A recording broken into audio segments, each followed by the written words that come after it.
നമസ്കാരം എല്ലാ പ്രിയ പ്രേക്ഷകർക്കും നേരം വൈകുന്നേരത്തിലേക്ക് സ്വാഗതം. കഴിഞ്ഞ ദിവസങ്ങളിൽ ഡൽഹി കണ്ട വലിയ സമരം അത് നമ്മുടെ പൊതുപരീക്ഷകൾ എങ്ങനെ കുറ്റമറ്റതായി നടത്താം എന്നതിലേക്ക് നയിച്ചിരിക്കുകയാണ്. ഇന്ന് പൊതുപരീക്ഷയുമായി ബന്ധപ്പെട്ടുള്ള ഭേദഗതി ബില്ലിന്മേലുള്ള ചർച്ച ഇപ്പോൾ സഭയിൽ തുടങ്ങിയിരിക്കുകയാണ്. 6 മണിക്കൂറിന്റെ ചർച്ച ആരംഭിച്ചിരിക്കുന്നു. പക്ഷേ പ്രധാനമന്ത്രിയുടെയും ആഭ്യന്തരമന്ത്രിയുടെയും അഭാവം അവിടെ വലിയ രീതിയിൽ ചർച്ചയാകുന്നുണ്ട്. എന്തായാലും ഭരണ പ്രതിപക്ഷങ്ങൾ പരസ്പരം അങ്ങോട്ടും ഇങ്ങോട്ടും വാദപ്രതിവാദങ്ങൾ നടത്തുകയാണ് സഭയിൽ. എന്തായാലും ഇപ്പോൾ ഉയർന്നിരിക്കുന്ന വിഷയത്തെ പരിഹരിക്കുന്ന തരത്തിലുള്ള ഒരു നിയമനിർമ്മാണത്തിലേക്ക് കാര്യങ്ങൾ എത്തട്ടെ എന്ന് നമുക്ക് ആശിക്കാം. എന്തായാലും അതുൾപ്പെടെ എല്ലാ വാർത്തകളും വിശദമായി നോക്കാം.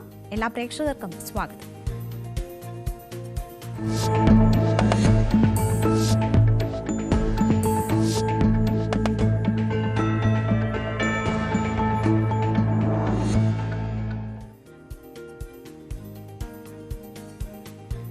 ചോദ്യക്കടലാസ് ചോർത്തിയാൽ കടുത്ത ശിക്ഷ ഉറപ്പാക്കുന്ന ബില്ലിൽ ലോക്സഭയിൽ ചർച്ച പുരോഗമിച്ചുകൊണ്ടിരിക്കുകയാണ്. UPA സർക്കാരിന്റെ കാലത്തെ ചോദ്യപേപ്പർ ചോർച്ചകൾ ചൂണ്ടിക്കാട്ടി മന്ത്രി ജിതേന്ദ്ര സിംഗ് രംഗത്തു വന്നു. പ്രധാനമന്ത്രിയെ സംരക്ഷിക്കാനാണോ ധർമ്മേന്ദ്ര പ്രധാൻ രാജിവെച്ചതെന്ന് ചോദിച്ച് അഖിലേഷ് യാദവും രംഗത്ത് വരുന്നത് ഇതിനോടകം നടന്ന ചർച്ചയിൽ സഭയിൽ നമ്മൾ കണ്ടു. വിദ്യാർത്ഥികളുടെ പ്രതിഷേധത്തിനെതിരെ നടന്ന അതിക്രമങ്ങളിൽ ശക്തമായ ഇടപെടൽ സുപ്രീംകോടതിയുടെ ഭാഗത്തു നിന്നുമുണ്ടായ ദിവസം കൂടിയാണ് ഇന്ന്. നീറ്റ് പരീക്ഷാ പേപ്പർ ചോർച്ചയുമായി ബന്ധപ്പെട്ട് അറസ്റ്റിലായ 18 വയസ്സിൽ താഴെയുള്ളവരും ക്രിമിനൽ പശ്ചാത്തലമില്ലാത്തവരുമായ എല്ലാ പ്രതിഷേധക്കാരെയും മോചിപ്പിക്കാനാണ് സുപ്രീംകോടതി ഇന്ന് സംസ്ഥാന സർക്കാരുകളോട് നിർദ്ദേശിച്ചത്. രാജ്യത്തിന്റെ വിവിധ ഭാഗങ്ങളിൽ CJP സമരങ്ങളെ നേരിട്ട പോലീസ് അതിക്രമങ്ങളെക്കുറിച്ച് സ്വതന്ത്ര അന്വേഷണം നടത്തുമെന്ന ഉത്തരവും സുപ്രീംകോടതിയുടെ ഭാഗത്തു നിന്ന് വരുന്നതാണ് നമ്മൾ കണ്ടത്. എന്തായാലും ചോദ്യപേപ്പർ ചോർച്ചയിൽ കടുത്ത ശിക്ഷ ഉറപ്പുവരുത്തുന്നതാണ് ഈ ഭേദഗതി ബിൽ. ഇപ്പോൾ സഭയിൽ വന്നിട്ടുള്ള ഭേദഗതി ബിൽ. ഇപ്പോൾ വിഷയത്തിൽ സഭയിൽ പ്രിയങ്ക ഗാന്ധി സംസാരിക്കുകയാണ്. അതിലേക്ക് परेशान बच्चों ने अपनी उम्मीदें आपसे साझा की. उनकी मांगे क्या थी कि पेपर लीक करके उनके साथ जो बार बार अन्याय किया जा रहा है उस पर कार्रवाई की जाए, कि जो सिस्टम उनके भविष्य को कुचल रहा है उसे सुधारा जाए, कि जो माफिया उन्हें घेरे हुए है उसे हटाया जाए, कि जिस मंत्री के कार्यकाल में ये सब हुआ वह इस्तीफा दे, कि उन पर बर्बरता करने वालों पर कार्रवाई की जाए और उसके लिए माफी मांगी जाए.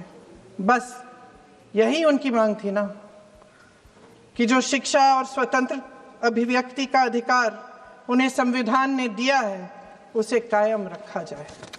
महोदय, हमारे एजुकेशन सिस्टम में कुछ समय से बहुत खामियां भर चुकी हैं. बच्चों पे जो प्रेशर डाला जाता है उसकी वजह से सैकड़ों बच्चों ने आत्महत्या कर डाली है. उससे भी ज्यादा बच्चे डिप्रेशन में डूब रहे हैं.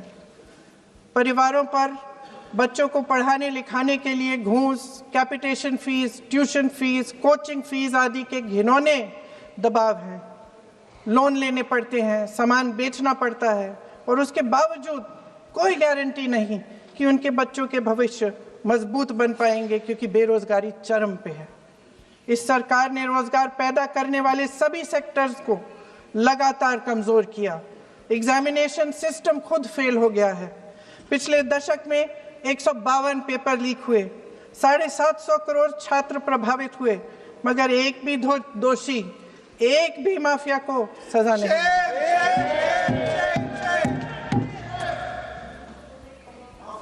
हमारे एजुकेशन में RSS के प्रचारकों को भर भर कर उसे खोखला बना दिया है.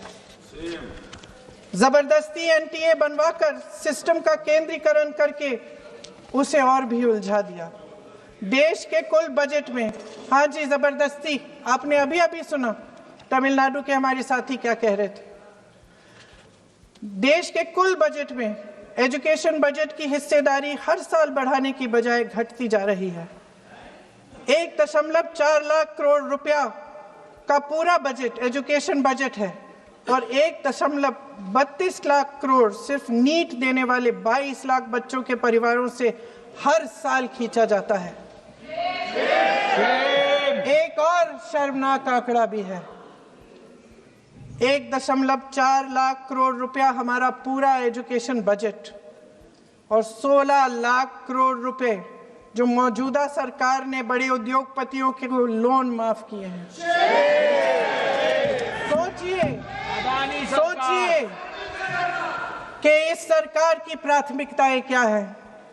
सच ये है अध्यक्ष महोदय कि जिस तरह अस्पताल में उस छात्रा की मां का विश्वास पूरे सिस्टम से हट गया है, उसी तरह देश के युवाओं का भरोसा इस पूरे सिस्टम से टूटा है।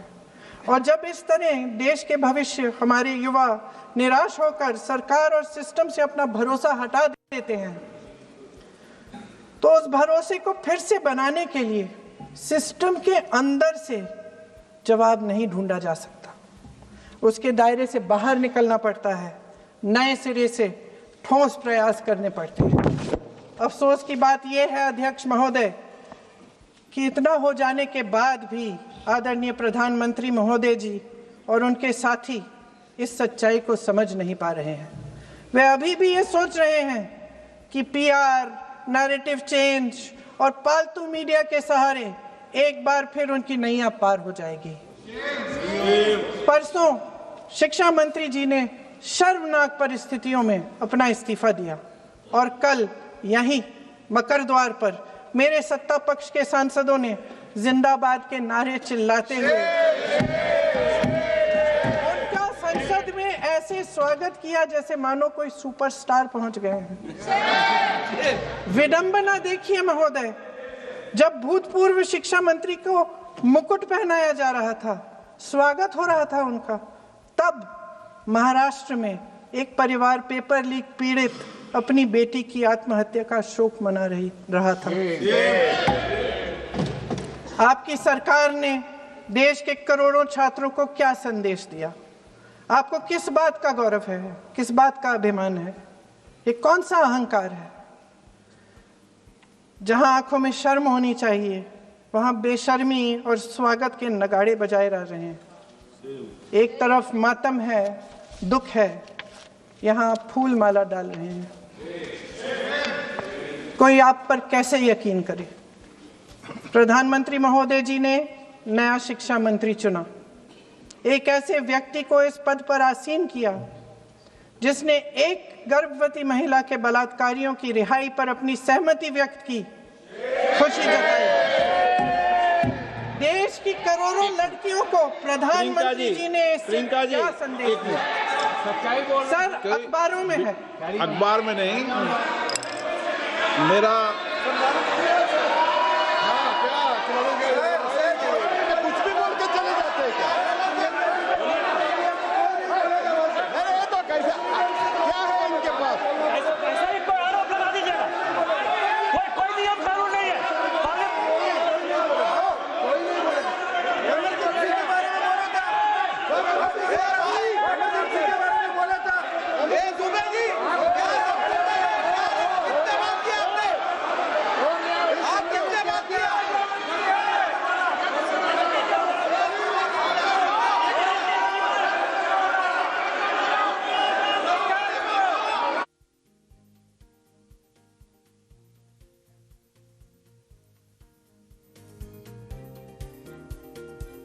പ്രിയങ്ക ഗാന്ധി സംസാരിക്കുകയായിരുന്നു. സഭയിൽ പങ്കെടുത്തുകൊണ്ട് സഭയിൽ ഇപ്പോൾ വലിയ ബഹളം നടക്കുകയാണ്. अध्यक्ष महोदय जी, जो श्रीमती प्रियंका वाड्रा गांधी जी बोल रही थी, तो बीच में उनके वहाँ से भी टोका टोकी पहले भी हुए, हमारे यहाँ से भी हुए थे। अभी हम लोग तो शांति से सुन रहे हैं, लेकिन जो अभी अभी हमारे वर्तमान नए शिक्षा मंत्री को जो उन्होंने टिप्पणी की, कैरेक्टर असैसिनेशन है एक तरीके से संसद में, और इस तरीके के भाषा हम उम्मीद नहीं करते हैं। मैं इसमें प्रहलाद जोशी जी ने भी खुद कहा है, एक तो उन्होंने प्रिया जी ने जो गलत बात कही है रिकॉर्ड पे, उसको रिकॉर्ड से हटा दिया जाए। दूसरा इस तरह का भाषा का इस्तेमाल ना करें। आपने डिबेट से पहले आपने अपील किया कि संसद में डिबेट का स्तर को नहीं गिराने चाहिए। उनके पार्टी के वो सीनियर लीडर है, वो पहली बार चुन के आए हैं, मगर उनके पार्टी में सीनियर है, जिम्मेदारी के साथ बोलना चाहिए। अगर पूरा ऑथेंटिकेट नहीं कर सकते हैं तो मैं ये मानता हूं कि उनको क्षमा मांगना चाहिए सदन से।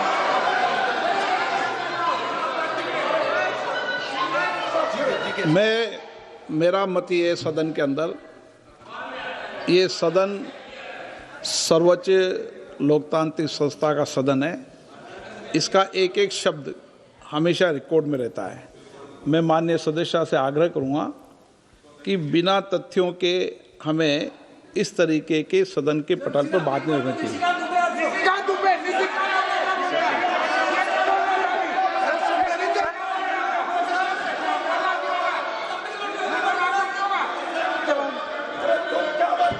ये तो डिलीट कर दिया, लेकिन आगे भी वो भी डिलीट करा सर।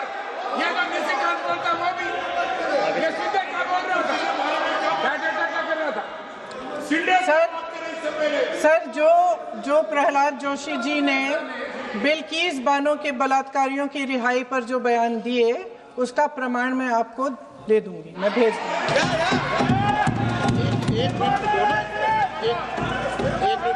मैं ऑथेंटिकेट कर लूँ।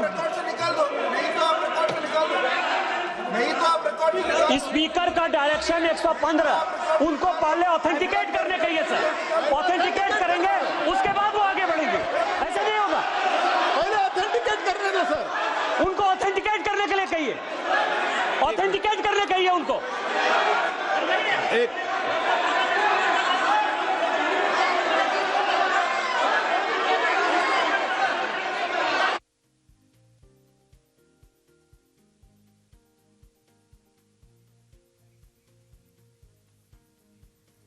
പ്രിയങ്ക ഗാന്ധി സഭയിൽ സംസാരിക്കുന്നതാണ് കേട്ടത്. ഈ ചോദ്യപേപ്പർ ചർച്ചയിൽ കടുത്ത ശിക്ഷകൾ ഉറപ്പുവരുത്തുന്ന ഭേദഗതി ബില്ലിൽ പങ്കെടുത്തുകൊണ്ട് പ്രിയങ്ക ഗാന്ധി സംസാരിക്കുമ്പോൾ സഭയുടെ ശ്രദ്ധ വിദ്യാർത്ഥികൾക്ക് നേരെ നടന്ന പോലീസ് അതിക്രമത്തിലേക്ക് പ്രിയങ്ക തിരിക്കുന്നു. അവിടെ ചോദ്യങ്ങളുമായി പ്രിയങ്ക ഗാന്ധി എത്തുന്നു. ആരാണ് ഈ വിദ്യാർത്ഥികളെ ഈ രീതിയിൽ തല്ലിച്ചതയ്ക്കാൻ നിർദ്ദേശം നൽകിയത് എന്നൊരു ചോദ്യമാണ് പ്രിയങ്ക ഗാന്ധി ഉയർത്തുന്നത്. കഴിഞ്ഞ ദിവസങ്ങളിൽ കോൺഗ്രസ് ഉയർത്തിയ ഈ പെല്ലറ്റ് ഉപയോഗിക്കാൻ, ഒപ്പം തന്നെ AK-47 ഉപയോഗിക്കാൻ ആരനുവാദം നൽകി എന്ന ചോദ്യം ഉയർത്തുന്നു. എന്തുകൊണ്ട് സഭയിൽ അമിത്ഷാ എത്തിയില്ല എന്ന ചോദ്യം ചോദിക്കുന്നു. അമിത്ഷായുടെ അഭാവവും പ്രിയങ്ക ഗാന്ധി ചൂണ്ടിക്കാട്ടുകയാണ്.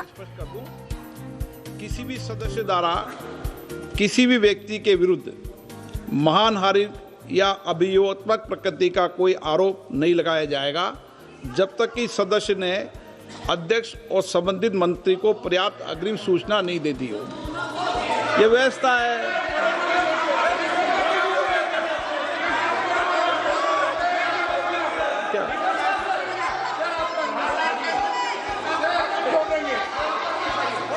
House, ma'am.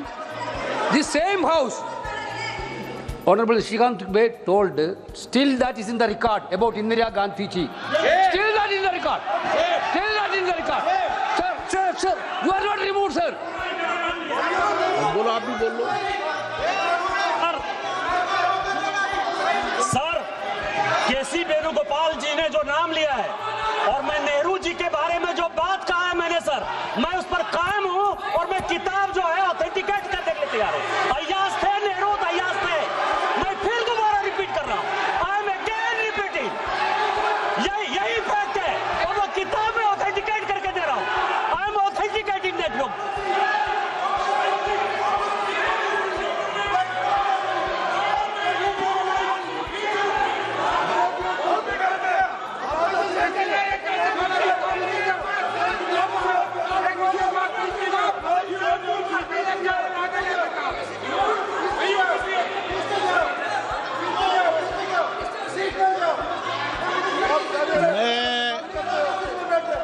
मैं जब आसन पर होता हूं, जो मैं व्यवस्था देता हूं, चाहे सत्ता पक्ष हो या प्रतिपक्ष हो, मैं समान व्यवस्था देता हूं। मैं जब आसन पर होता हूं,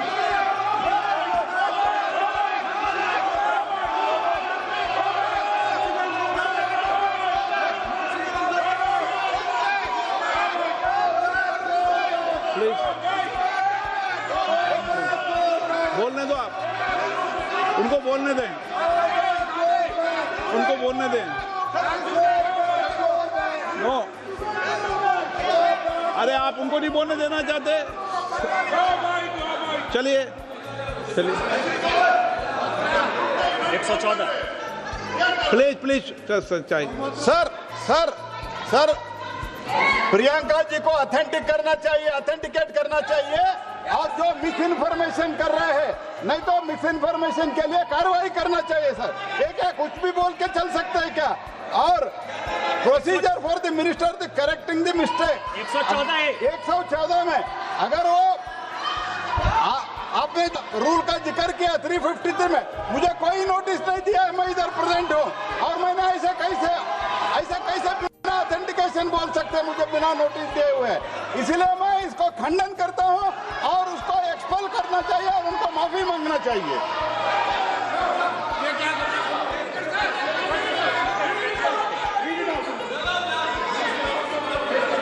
नहीं, ये चैप्टर आगे नहीं बढ़ेगा sir. Bill pay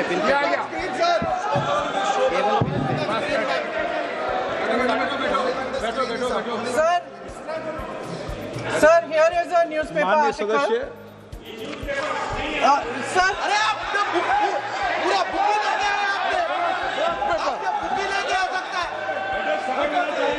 Sir, written by a respected माननीय journalist. सदस्य, I will authenticate using this, sir. माननीय सदस्य प्लीज इसको छोड़ दें।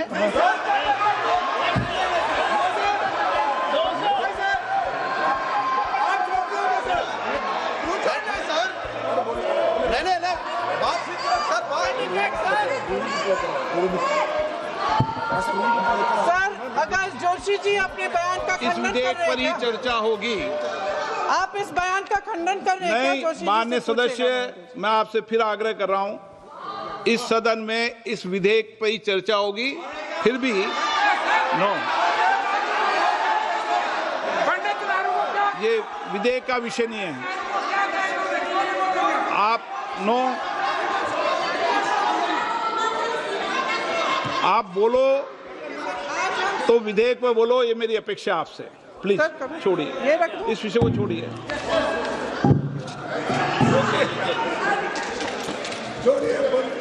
आज हम सदन पटल पर एक ऐसे विधेयक में संशोधन पर डिबेट कर रहे हैं जो 2024 में पारित हो चुका था, और इसमें मुख्य संशोधन यही है कि पेपर लीक के अन्य अपराधों के लिए सजा बढ़ाई जाएगी।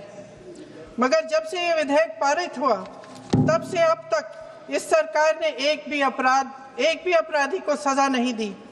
आपने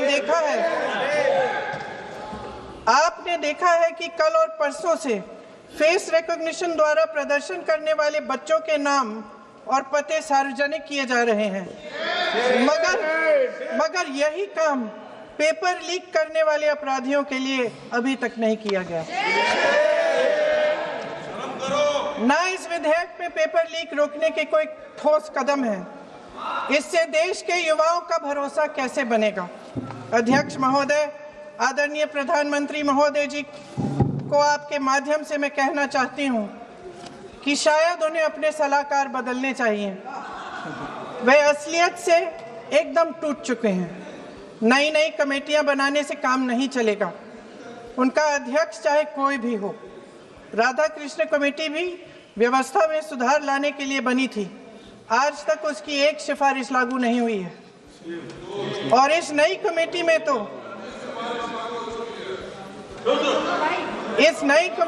तो एक एक्स-आईबी चीफ,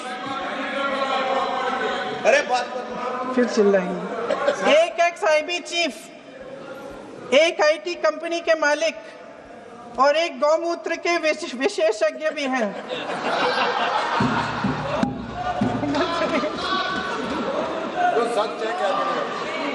इन्हें शिक्षा के बारे में क्या पता जी? सर, सच है। आप आज मेरे से नाराज हो रहे हैं। मन मुस्कुरा लीजिए। वो आपने भी चुनाव लड़ा।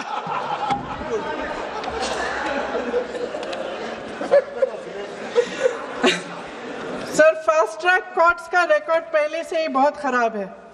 वैसे भी कल की सुनवाई में सीबीआई का वकील पेश ही नहीं हुआ। संसद में विपक्ष को दोषी ठहराने से, खोखले राजनीतिक खेल खेलने से काम नहीं चलेगा। आप जेन जी का भरोसा वापस जीतना चाहते हैं तो नए नए एंगल से अपने फोन से नए नए वीडियो बनाने से नहीं होगा।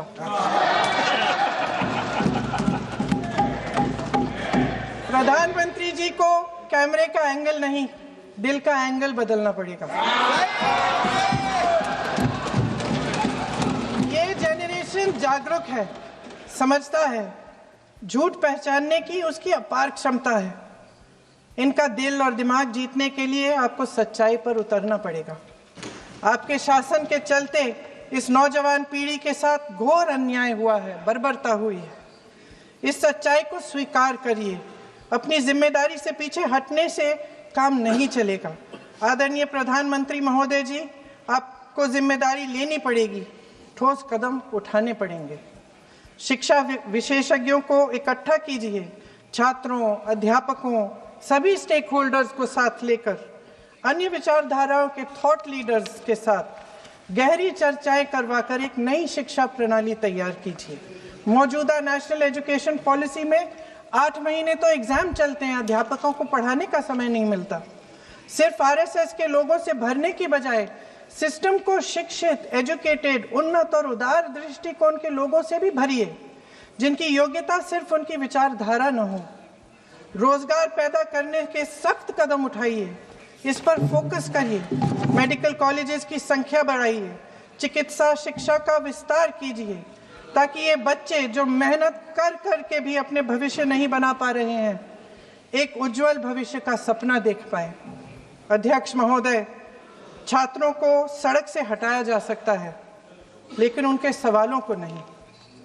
हर लाठी जो किसी लड़की पर, किसी लड़के पर चली है, वे बच्चों की पीठ से ज्यादा सरकार की साख पर पड़ी है। देश के नौजवान न्याय मांग रहे हैं, भीख नहीं। वे यहाँ सरकार गिराने नहीं, अपना भरोसा बचाने के लिए आए थे। अध्यक्ष महोदय, आपके माध्यम से मैं सरकार को कहना चाहती हूँ, अपनी साख बचाइए, अपनी नीयत ठीक करिए, अपनी अकड़ का इलाज कीजिए, अपने वादों पर अमल कीजिए। आपके शासन में हमने बड़ी बड़ी चोरियां देखी हैं। चुनाव में वोटों की चोरी, राम मंदिर में चंदा की चोरी, आपके उद्योगपति मित्रों द्वारा देश की संपत्ति की चोरी, किसानों की जमीन की चोरी, लेकिन सबसे बड़ी चोरी, हाँ ठीक है, सबसे बड़ी चोरी तब हुई। कहिए, बोलिए।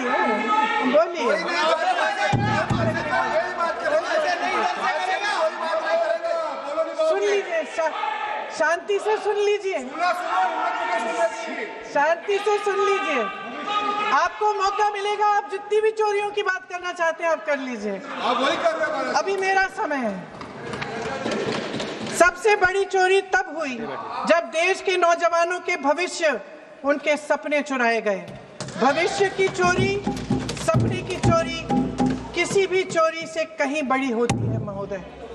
अगर देश का युवा निराश हो जाए, अगर देश का युवा निराश हो गया, उसकी उम्मीद टूट गई, तो सबसे बड़ी हार भारत की हार होगी।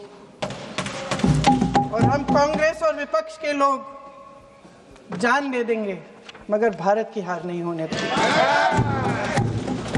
जय हिंद।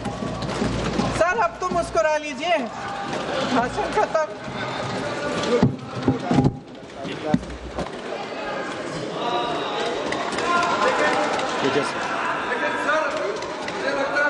जी ने राहुल गांधी जी का स्पीच का चोरी कर लिया है, वो पूरा ड्रामा।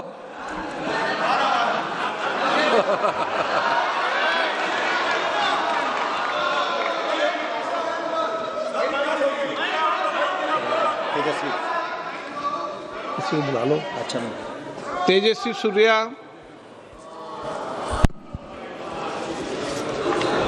धन्यवाद स्पीकर सर। एक बहुत महत्वपूर्ण और संवेदनशील विषय पे बोलने के लिए आप मुझे मौका दिए हैं। अध्यक्ष महोदय, पूरे देश के युवा इस संसद की ओर, हम सब की ओर देख रहे हैं। इस बहस से, इस चर्चा से क्या निकल कर आएगी। उस आम युवा जो घर से इस सदन को देख रहे हैं, उनको ये तू में से कुछ फर्क नहीं पड़ता है। He is not concerned about किस सरकार में क्या हुआ, पिछले इतिहास में क्या हुआ, प्रदेशों में जब कौन राज कर रहा था तब क्या हुआ, उनको इससे कुछ फर्क नहीं पड़ता है। The student who is preparing for the next പരീക്ഷാ ഭേദഗതി ബില്ലിൽ ലോക്സഭയിൽ ചർച്ച പുരോഗമിച്ചുകൊണ്ടിരിക്കുകയാണ്. പ്രിയങ്ക ഗാന്ധി സംസാരിക്കുമ്പോൾ അത് വിദ്യാർത്ഥികൾക്കെതിരെ നടന്ന പോലീസ് അതിക്രമത്തിലേക്ക് ശ്രദ്ധ ക്ഷണിച്ചു. ആരാണ് വിദ്യാർത്ഥികളെ ആക്രമിക്കാൻ അനുമതി നൽകിയതെന്ന ചോദ്യം ചോദിച്ചു. അത് രാജ്യത്തിന് അറിയണം എന്നതാണ് പ്രിയങ്ക ഗാന്ധി പറയുന്നത്. അമിത്ഷായുടെ അഭാവത്തെ ചോദ്യം ചെയ്യുന്നു. ഒപ്പം തന്നെ പുതിയ വിദ്യാഭ്യാസ മന്ത്രി പ്രഹ്ലാദ് ജോഷി ബിൽക്കിസ് ബാനു കേസിൽ പ്രതികളെ അനുകൂലിച്ച വ്യക്തിയാണ് എന്നൊരു ആരോപണം പ്രിയങ്ക ഗാന്ധിയുടെ ഭാഗത്തു നിന്നും ഉണ്ടായതാണ് സഭയിൽ വലിയ പ്രതിഷേധത്തിന്, ഭരണപക്ഷത്തിന്റെ ഭാഗത്തു നിന്നുമുള്ള പ്രതിഷേധത്തിനിടയാക്കിയത്. പത്രത്തിലെ റിപ്പോർട്ടെന്നാണ് പ്രിയങ്ക ഗാന്ധി പറയുന്നത്. ഇത് നീക്കം ചെയ്യണം സഭാരേഖകളിൽ എന്ന ആവശ്യം ഭരണപക്ഷവും ഉന്നയിക്കുന്നത് കണ്ടു. എന്തായാലും വിഷയത്തിൽ ഭേദഗതി ബില്ലിൽ ചർച്ച പുരോഗമിച്ചുകൊണ്ടിരിക്കുകയാണ് ലോക്സഭയിൽ. ഇപ്പോൾ വാർത്തയുടെ വിശദാംശങ്ങളുമായി നമുക്കൊപ്പം VR കാർത്തിക് കൂടി ചേരുകയാണ്. കാർത്തിക്, ഈ രാജ്യത്തിന്റെ യുവാക്കൾ വലിയ രീതിയിലുള്ള പ്രതിഷേധമാണ് ഡൽഹിയിൽ കാഴ്ചവെച്ചത്. അതിനെ തുടർന്നാണ് ഈ രീതിയിലുള്ള ഭേദഗതി ബിൽ പാർലമെന്റിൽ ചർച്ചയ്ക്ക് വരുന്നത്. അതുണ്ടാക്കിയ വലിയ പ്രത്യാഘാതം നമ്മൾ കണ്ടതാണ്. അപ്പോൾ പോലും ആ ചർച്ചയിൽ പ്രധാനമന്ത്രിയും ആഭ്യന്തരമന്ത്രിയും പങ്കെടുക്കുന്നില്ല എന്നതാണ് നമ്മൾ കാണുന്നത്. ഭരണപക്ഷം അതിനെ സീരിയസ് ആയി കാണുന്നില്ല എന്നതാണോ? പ്രതിപക്ഷം അക്കാര്യങ്ങൾ ചോദ്യം ചെയ്യുന്നുണ്ട്. നിരവധി ചോദ്യങ്ങൾക്കുള്ള ഉത്തരം രാജ്യത്തിന് അറിയണം എന്ന കാര്യം പ്രിയങ്ക ഉൾപ്പെടെ പറയുന്നുണ്ട്. ആരാണ് വിദ്യാർത്ഥികളെ തല്ലിച്ചതയ്ക്കാൻ നിർദ്ദേശിച്ചത്, അങ്ങനെ തുടങ്ങിയ കാര്യങ്ങളൊക്കെ ചർച്ചയ്ക്ക് വരുന്നു. എന്തുകൊണ്ടാണ് ഇതിന് മറുപടി പറയേണ്ടവർ സഭയിൽ ഇല്ലാതെ പോകുന്നത്? 2 മണിക്ക് ആരംഭിച്ച ചർച്ച 3 മണിക്കൂർ പിന്നിടുന്നു. അല്പം മുൻപ് പ്രിയങ്ക ഗാന്ധി സംസാരിച്ചപ്പോഴും ചൂണ്ടിക്കാട്ടിയത് പ്രധാനമായും പ്രധാനമന്ത്രിയെയും അതോടൊപ്പം തന്നെ ആഭ്യന്തരമന്ത്രിയെയും ലക്ഷ്യമിട്ടുകൊണ്ടുള്ള വിമർശനങ്ങൾ ആയിരുന്നു. ഒന്ന്, ഈ വിദ്യാർത്ഥികൾക്കെതിരായ പോലീസ് നടപടിയുടെ ഉത്തരവാദി ആരാണ്, അതിന് നിർദ്ദേശം നൽകിയത് ആരാണ്, വിദ്യാർത്ഥികൾ തീവ്രവാദികളാണോ എന്ന ചോദ്യം കൂടി പ്രിയങ്ക ഗാന്ധി ചോദിക്കുന്നു. മാത്രമല്ല, പ്രധാനമന്ത്രിയെ ലക്ഷ്യമിട്ടുകൊണ്ടുള്ള വിമർശനങ്ങളും പ്രിയങ്ക ഗാന്ധി ഉന്നയിക്കുന്നു. അതായത് ക്യാമറയുടെ ആംഗിൾ അല്ല മാറ്റേണ്ടത്, മറിച്ച് വീക്ഷണവും സമീപനവുമാണ് മാറ്റേണ്ടത് എന്നുകൂടി വിമർശിക്കുകയാണ് പ്രിയങ്ക ഗാന്ധി. പക്ഷേ ഈ വിമർശനങ്ങളൊന്നും കേൾക്കാൻ ഭരണപക്ഷ നിരയിൽ പ്രധാനമന്ത്രിയോ അമിത്ഷായോ ഇല്ല എന്നതാണ് ഏറ്റവും ശ്രദ്ധേയം. ഇന്ന് ലോക്സഭാ നടപടികൾ ആരംഭിക്കുമ്പോൾ തന്നെ പ്രതിപക്ഷത്ത് നിന്ന് KC വേണുഗോപാൽ ഈ ആവശ്യം ഉന്നയിച്ചിരുന്നു. പ്രധാനമന്ത്രിയുടെയും ആഭ്യന്തരമന്ത്രിയുടെയും അസാന്നിധ്യം അവർ ചോദ്യം ചെയ്തിരുന്നു. സുപ്രധാനമായ ഒരു ബിൽ ചർച്ചയ്ക്ക് വരുമ്പോൾ അവരെവിടെ എന്നായിരുന്നു ചോദ്യം. പക്ഷേ ഇതിന് കൃത്യമായ മറുപടി ഭരണപക്ഷത്തു നിന്നുണ്ടായില്ല. ഈ ചർച്ച അവസാനിക്കുമ്പോൾ അതിന് മറുപടി നൽകുന്നത് ആരായിരിക്കും എന്നത് നിർണായകമാണ്. സ്വാഭാവികമായും പ്രതിപക്ഷത്തിൻ്റെ ഈ വിമർശനങ്ങൾക്കെല്ലാം ആ മറുപടിയിൽ ഉത്തരം ഉണ്ടാകുമോ എന്നതും ഉറ്റുനോക്കുന്നു. പൊതുപരീക്ഷാ ഭേദഗതി ബില്ലിൽ ഈ ചർച്ചയ്ക്ക് തുടക്കം കുറിച്ചത് കേന്ദ്രമന്ത്രി ജിതേന്ദ്ര സിംഗ് ആണ്. ജിതേന്ദ്ര സിംഗ് പ്രധാനമായും ഉന്നയിച്ച കാര്യങ്ങൾ കഴിഞ്ഞ സർക്കാരിൻ്റെ കാലയളവിൽ, പ്രധാനമായും UPA സർക്കാരിൻ്റെ കാലയളവിലും അതോടൊപ്പം തന്നെ BJP ഇതര സർക്കാരുകൾ ഭരിക്കുന്ന സംസ്ഥാനങ്ങളിലെ ചോദ്യപേപ്പർ ചോർച്ചയും ഒക്കെ ചൂണ്ടിക്കാണിച്ചുകൊണ്ടായിരുന്നു അവരുടെ പ്രതിരോധം. എന്നാൽ പിന്നീട് സംസാരിച്ചവരൊക്കെയും സർക്കാരിനെ പ്രതിക്കൂട്ടിൽ നിർത്തിക്കൊണ്ടുള്ള വിമർശനങ്ങളാണ് ഉന്നയിച്ചത്. അതിൽ അയോധ്യ ക്ഷേത്രക്കൊള്ള ഇപ്പോൾ അല്പം മുമ്പ് പ്രിയങ്ക ഗാന്ധി ചൂണ്ടിക്കാട്ടി. അതിന് മുൻപ് തന്നെ സമാജ്വാദി പാർട്ടിയെ പ്രതിനിധീകരിച്ച് സംസാരിച്ച അഖിലേഷ് യാദവും ഇതേ വിമർശനമാണ് ഉന്നയിച്ചത്. അതായത് ഒരു അയോധ്യ ക്ഷേത്രത്തിലെ സംഭാവന കൊള്ള തടയാൻ കഴിയാത്ത എങ്ങനെ ചോദ്യപേപ്പർ ചോർച്ച തടയുമെന്നായിരുന്നു ചോദ്യം. സമാനമായ വിമർശനങ്ങളാണ് തൃണമൂൽ കോൺഗ്രസ് നേതാവ് അഭിഷേക് ബാനർജി ഉന്നയിച്ചത്. അങ്ങനെ വിവിധ കക്ഷി നേതാക്കൾ സർക്കാരിനെ ലക്ഷ്യമിട്ടുകൊണ്ടുള്ള വിമർശനങ്ങൾ ഉന്നയിക്കുന്നു. അപ്പോഴും സർക്കാർ പ്രതിരോധം തീർക്കുന്നത് കഴിഞ്ഞ കാലയളവിൽ ഉണ്ടായ സംഭവങ്ങളെക്കുറിച്ചും അതോടൊപ്പം തന്നെ 2024 ഈ പരീക്ഷ നടത്തിപ്പുമായി ബന്ധപ്പെട്ട് സുപ്രധാനമായ നിയമനിർമ്മാണം നടത്തിയത് NDA സർക്കാരാണ്, അതിന് സുതാര്യത വരുത്തിയത് എന്ന് ചൂണ്ടിക്കാണിച്ചുകൊണ്ടായിരുന്നു. എന്നാൽ ഈ വിമർശനങ്ങളൊക്കെ തന്നെ പ്രതിപക്ഷം അതേ നാണയത്തിൽ നേരിടുന്നു. അങ്ങനെ സുതാര്യത ഉറപ്പുവരുത്തിയെങ്കിൽ 2026 എന്തുകൊണ്ട് ചോദ്യപേപ്പർ ചോർച്ച ഉണ്ടായി എന്നടക്കമുള്ള ചോദ്യങ്ങളാണ് പ്രതിപക്ഷം ചോദിക്കുന്നത്. എന്തായാലും പ്രതിപക്ഷം ശക്തമായ ഭാഷയിൽ തന്നെയാണ് വിമർശനങ്ങൾ ഉന്നയിക്കുന്നത്. പ്രധാനമന്ത്രിയുടെയും ആഭ്യന്തരമന്ത്രിയുടെയും അസാന്നിധ്യം ഇന്ന് ലോക്സഭയിൽ ശ്രദ്ധേയവുമാണ്. ഈ ചർച്ചയ്ക്കൊടുവിൽ 6 മണിക്കൂറാണ് ചർച്ച നിശ്ചയിച്ചിരിക്കുന്നത്. എന്നാൽ അത് 10 മണിക്കൂർ വരെ നീട്ടുന്നതിനോട് എതിർപ്പില്ല എന്ന കേന്ദ്രമന്ത്രി കിരൺ റിജിജു വ്യക്തമാക്കിയിട്ടുണ്ട്. അതുകൊണ്ട് തന്നെ ഒരുപക്ഷെ 8 മണിക്ക് ശേഷവും ഈ ചർച്ച തുടരാം. ഈ ചർച്ചയ്ക്കൊടുവിൽ സർക്കാരിൻ്റെ ഭാഗത്ത് നിന്ന് മറുപടി നൽകുന്നത് ആരായിരിക്കും? പുതിയ കേന്ദ്ര വിദ്യാഭ്യാസ മന്ത്രി ആയിരിക്കുമോ? അങ്ങനെയെങ്കിൽ ഇവരുടെ അസാന്നിധ്യം അടക്കമുള്ള കാര്യങ്ങളിൽ ഭരണപക്ഷത്തിൻ്റെ ഉത്തരം എന്താവും എന്നാണ് ഇനി ആകാംക്ഷ. രേണുക. തീർച്ചയായും. എന്തായാലും ഈ വിഷയവുമായി ബന്ധപ്പെട്ട് യുവാക്കളോട് സംവദിക്കാൻ ആണ് പ്രധാനമന്ത്രി അതിൻ്റെ വിശദീകരണ വീഡിയോകൾ ഇൻസ്റ്റഗ്രാമിൽ പങ്കുവച്ചത്. അദ്ദേഹം അത്തരം നിർദ്ദേശങ്ങൾ മന്ത്രിസഭയിലുള്ളവർക്കും നൽകിയിരുന്നു. പക്ഷേ അതിനേക്കാൾ ഉപരിയായി ഇന്ന് സഭയ്ക്കുള്ളിൽ അതുമായി ബന്ധപ്പെട്ടുള്ള ചർച്ചകൾ നടക്കുമ്പോൾ പ്രധാനമന്ത്രിയുടെയും അമിത്ഷായുടെയും സാന്നിധ്യം ഉണ്ടായിരുന്നുവെങ്കിൽ ഉയരുന്ന വിമർശനങ്ങൾക്ക് അവർ മറുപടി പറഞ്ഞിരുന്നുവെങ്കിൽ കൂടുതൽ നന്നാകുമായിരുന്നു. എന്തായാലും ഇരുവരുടെയും അഭാവം ഇപ്പോൾ പ്രതിപക്ഷം വലിയ രീതിയിൽ ചോദ്യം ചെയ്യുകയാണ്. ഇപ്പോൾ ഈ വിഷയവുമായി ബന്ധപ്പെട്ട് പ്രിയങ്ക ഗാന്ധി ഏറ്റവും കൂടുതൽ സഭയിൽ ഉയർത്തിക്കാട്ടിയത് വിദ്യാർത്ഥികൾക്കെതിരെ നടന്ന അതിക്രമവുമായി ബന്ധപ്പെട്ടാണ്. ഇന്ന് ഈ വിഷയത്തിൽ സുപ്രീം കോടതിയുടെ ഒരു ഇടപെടലും ഉണ്ടായിട്ടുണ്ട്. സമരം നടക്കുന്നു എന്ന കാരണത്താൽ മാത്രം പോലീസിന്റെ അതിക്രമങ്ങളെ ന്യായീകരിക്കാനാകില്ല എന്നതാണ് ചീഫ് ജസ്റ്റിസ് സൂര്യകാന്ത് അധ്യക്ഷനായ 3-അംഗ ബെഞ്ച് കഴിഞ്ഞ ദിവസം നിരീക്ഷിച്ചിരുന്നത്. അതിന് തൊട്ടടുത്ത ദിവസമാണ് വിദ്യാർത്ഥികളുടെ പ്രതിഷേധത്തിനെതിരെ നടന്ന അതിക്രമങ്ങളിൽ ശക്തമായ ഇടപെടൽ സുപ്രീം കോടതിയുടെ ഭാഗത്തു നിന്നും ഉണ്ടാകുന്നത്. സമരങ്ങളിൽ പങ്കെടുത്ത് അറസ്റ്റിലാവുകയോ കസ്റ്റഡിയിലാവുകയോ ചെയ്ത ക്രിമിനൽ പശ്ചാത്തലമില്ലാത്ത എല്ലാ വിദ്യാർത്ഥികളെയും വിട്ടയക്കുന്നത് ഉൾപ്പെടെയുള്ള വിവിധ ഇടക്കാല ഉത്തരവുകളാണ് കോടതി പുറപ്പെടുവിച്ചത്. കൂടാതെ വിദ്യാർത്ഥി പ്രക്ഷോഭകരുടെ വ്യക്തിഗത വിവരങ്ങളും ഡിജിറ്റൽ ഡാറ്റയും സംരക്ഷിക്കണമെന്നും തൽക്കാലത്തേക്ക് അവ പൊതുസമൂഹത്തിന് മുന്നിൽ പരസ്യപ്പെടുത്തരുതെന്നും കോടതി നിർദ്ദേശിച്ചു. സംസ്ഥാനങ്ങൾക്കും കോടതി നിർദ്ദേശങ്ങൾ നൽകി.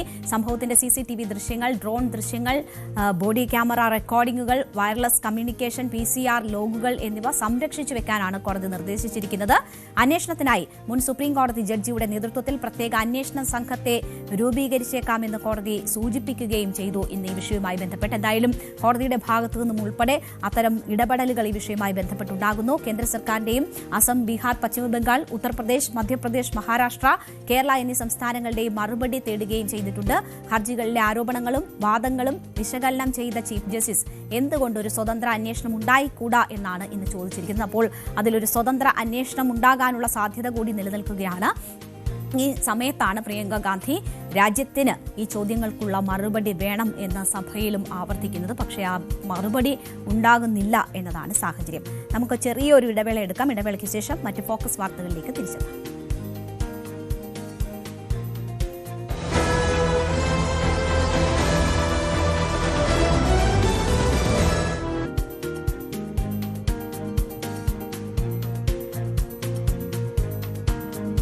മറ്റൊരു കസ്റ്റഡി മരണമെന്ന ആരോപണം കൂടി സംസ്ഥാനത്ത് വലിയ ചർച്ചയാവുകയാണ്. കുണ്ടറയിൽ പോലീസ് കസ്റ്റഡിയിലെടുത്ത് വിട്ടയച്ച സിയാദിന്റെ മരണം ജില്ലാ ക്രൈംബ്രാഞ്ച് അന്വേഷിക്കും.